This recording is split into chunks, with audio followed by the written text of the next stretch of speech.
Deputy CM Pawan Kalyan పైన ఇటు criminal case అయితే నమోదవడం కూడా జరిగింది. గతంలోనే ఆయన అంటే తమిళనాడు వెళ్ళిన సభలోని ఆయన మత విద్వేషాలకి రెచ్చగొట్టే విధంగా ఆయన మాట్లాడారు అని చెప్పి కూడా ఆయన పైన క్రిమినల్ కేసు కూడా పెట్టడం జరిగింది. అయితే నిజానికి అతను ఆ విధంగా మాట్లాడారా?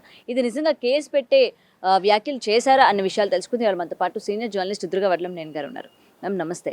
సో పవన్ కళ్యాణ్ గారు వెళ్ళడమే కాకుండా మతాన్ని రెచ్చగొట్టేటట్టు మత విద్వేషాలు అక్కడ ఏర్పడేటట్టు ఆయన మాట్లాడిన మాటలు కావచ్చు, ప్రసంగం కావచ్చు ఉన్నది అని చెప్పి అక్కడున్న ప్రజలైతే కేసు పెట్టడం జరిగింది. ముఖ్యంగా క్రిమినల్ కేసు. సో దీన్ని మనం ఏ విధంగా చూడొచ్చు అంటారు? నిజంగా ఆయన మాట్లాడిన మాటలు మత విద్వేషాలకి దారితీసే విధంగానే ఉన్నాయా?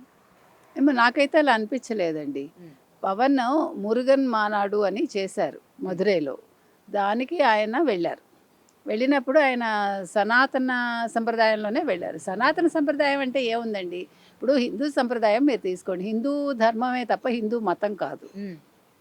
సో హిందూ ధర్మం ప్రకారం మనం ఒక దేవుడి దగ్గరికి వెళ్ళినప్పుడు మనం పంచె కట్టుకుని వెళ్తాం. అదే చేశాడు ఆయన. విభూతి పెట్టుకున్నాడు. అందులో తప్పే ఉంది? ఒక హిందువుగా ఆయన చేశాడు ఆ పని. ఇప్పుడు ఒక ముస్లిం టోపీ పెట్టుకుంటారుగా, తప్పే ఉంది అందులో? ఒక ఆకుపచ్చ రంగు వేసుకుంటారుగా. ఈవెన్ ఇటీవల కాలంలో మీరు ప్రతి రాజకీయ నాయకుడు ఒక మస్జిద్కి వెళ్తే వాళ్ళ మస్జిద్ ఆచారాల ప్రకారం నెత్తి మీద టోపీ పెట్టించుకుంటున్నారు, ఆకుపచ్చదేదో వేయించుకుంటున్నారు. మీరు కాదని అంటలేదుగా, అప్పుడు ఎందుకు అబ్జెక్ట్ చేయట్లే మీరు? అదే ఇప్పుడు మీరు ఇది తప్పు అనుకున్నప్పుడు అది తప్పే. మీరు అక్కడ మీకు ఇష్టమైంది కాబట్టి, ఆ ఓట్లు కావాలి కాబట్టి అక్కడ మీరు ఒప్పుకుంటున్నారు. ఇక్కడ ఇతను సభకి వెళ్ళాడు. సభకి వెళ్ళినప్పుడు ఆ సభకు అనుగుణంగానే బట్టలు వేసుకుంటాడు. ఇప్పుడు ఒక కోవెలకి వెళ్తే మనం ఎలా వెళ్తామండి? ఒక పట్టుచీర కట్టుకుని ఆడవాళ్ళు వెళ్తారు, లేదా పావడా జాకెట్ వేసుకుని పిల్లలు వెళ్తారు, పెద్దవాళ్ళు పంచె కట్టుకుని వెళ్తారు. యూత్ కూడా అలాగే వెళ్తారు.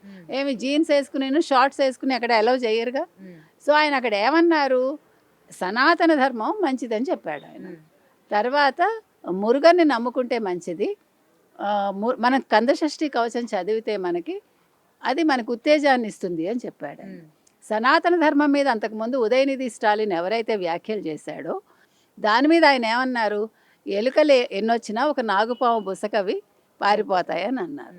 మీరు ఎందుకు భయపడుతున్నారు? ఇప్పుడు డిఎంకే వాళ్ళు ఎందుకు భయపడుతున్నారు? సత్యరాజు గారు ఎందుకు భయపడుతున్నాడు? సత్యరాజు గారు ఇక్కడికి వచ్చి మత రాజకీయాలు చేయొద్దని చెప్పాల్సిన అవసరమే ఉంది? ఇప్పుడు నిజమే, పెరియార్ సిద్ధాంతాలే పాటిస్తారు తమిళనాడు ప్రజలు, ఒప్పుకుందాం, తప్పేమీ లేదు. ఒప్పుకున్నప్పుడు వాళ్ళు దీనికి భయపడిపోయి లేదా దీనికి ఆకర్షితులైపోయి మీకు ఓటేయడం మానేస్తారా? ఇప్పుడు ఎలక్షన్స్ వస్తున్నాయి కాబట్టి మీరు భయపడుతున్నారు. ఇప్పుడు ప్రజలు ఏది నిర్ణయించుకుంటారో అదే చేస్తారు. ఇప్పుడు పవన్ కళ్యాణ్ని చూసి వాళ్ళు ఓటు మార్చేస్తారా? వాళ్ళు వేసే ఓటును మార్చేసుకుంటారా? కాదు, మనం డిఎంకేకి వేయొద్దు, మనం ఏఐడిఎంకేకి వేద్దామని, బీజేపీకి వేద్దామని అనుకుంటారా? మీకు అంత భయం ఎందుకని మనం అడుగుతున్నాం. ఈవెన్ చాలామంది రాజకీయ నాయకులు అంటే డిఎంకేకి సంబంధించిన వాళ్ళు కూడా దీని మీద విమర్శలు చేశారు. ఇప్పుడు ఒక అడ్వకేటు దీని మీద వాంజినాథన్ ఎవరు, నాకు పేరు గుర్తులేదు, ఆయన కేసు వేశాడు. మీరు మా రాష్ట్రానికి వచ్చి మత ప్రాతిపదికన రాజకీయాలు చేయకండి అని మనకి ఇతను అడుగుతున్నాడు. ఎవడు? సత్యరాజు గారు. సత్యరాజు గారు, మీరు ఒక నటుడిగా మీరు అన్ని రాష్ట్రాల్లోనూ పనిచేశారు, దాన్ని ఎవరో అబ్జెక్ట్ చేయలేదు. మిమ్మల్ని ఎత్తిన పెట్టుకున్నారు తెలుగు ప్రజలు. మరి మీరెందుకు కట్టప్పగా నటించారు? మీరెందుకు పేరు తెచ్చుకున్నారు? మీరెందుకు డబ్బులు తీసుకున్నారు? తెలుగు వాళ్ళ డబ్బులు తీసుకోకూడదు కదా. అప్పుడు మీరు మీ రాష్ట్రానికే కన్ఫైన్ అవ్వాలి, అవ్వలేదు కదా. కాబట్టి ఇవాళ మీరు కేసులు పెట్టినంత మాత్రాన ఏమీ భయం లేదండి. పవన్ గారు చేసింది నాకైతే తప్పు కనిపించలేదు. ఆయన వ్యాఖ్యల్లో ఎక్కడ మత విద్వేషాలు లేవు. కాబట్టి ఆయన అనేది ఏంటంటే, సనాతన ధర్మాన్ని ఎవరైనా తొక్కేస్తానంటే చూస్తూ ఊరుకోమని అన్నారు. మీరు హిందూ మతాన్నే ఎందుకు విమర్శిస్తారు? నా ప్రశ్న కూడా అదే.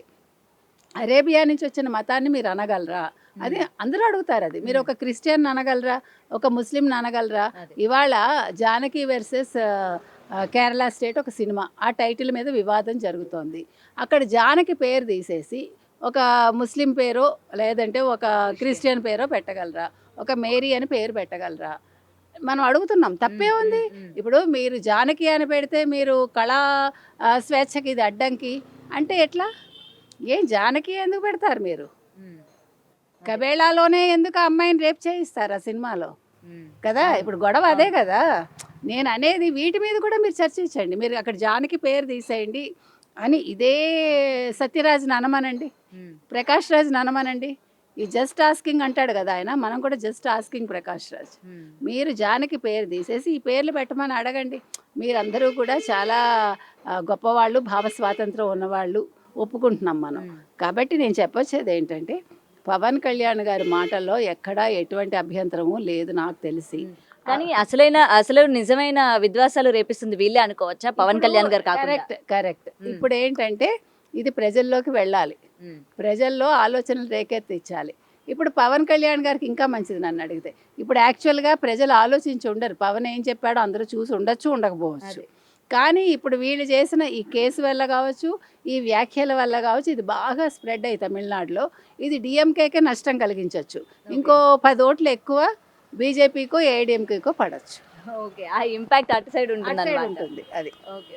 సో నిజానికి ఎంత సీరియస్గా తీసుకోవాల్సిన అవసరం లేదంటారా? ఇప్పుడు అంటే క్రిమినల్ కేసు పెట్టారు, పవన్ కళ్యాణ్ ఏ విధంగా స్పందిస్తారు, ఆయన నేను ఏమైనా తప్పు మాట్లాడుంటే క్షమించండి అని ఏమైనా ఎక్స్పెక్ట్ చేస్తున్నారా, లేకపోతే ఆయన లైట్ తీసుకునే అవకాశాలు ఏమైనా ఉన్నాయి? అసలు ఆయన ఎందుకు క్షమాపణ చెప్పాలండి? ఆయన తప్పు మాట్లాడితే క్షమాపణ చెప్పాలి.